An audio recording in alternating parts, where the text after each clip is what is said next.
So the TAD Coalition was formed to increase the public's awareness of the symptoms and the risk factors for aortic dissection, and it's a group of like-minded organizations that came together with this common mission of increasing awareness. So it's foundations whose membership is at risk for aortic dissection.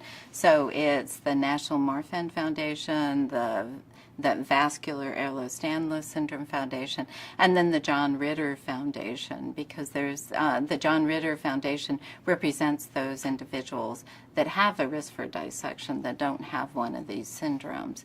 And so the TAD Coalition came together with the idea that if you had more people that were at risk for disease, that you'd have more of a voice and more of a power to get your message out there.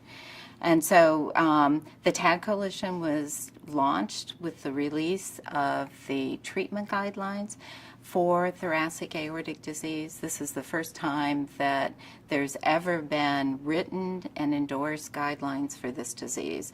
And it was the American College of Cardiology and the American Heart Association, along with a whole number of other societies like the Cardiovascular Disease Society, the Emergency Room Physicians, that all these societies got together to write these treatment guidelines. And so with the launch of those treatment guidelines, the TAD Coalition was formed to really push an agenda to make people more aware of thoracic aortic disease and its risk factors.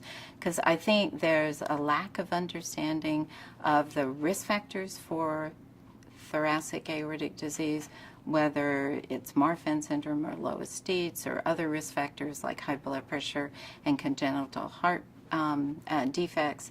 And there's a lack of understanding of what the symptoms are. You know, what symptoms do you have with an aortic dissection?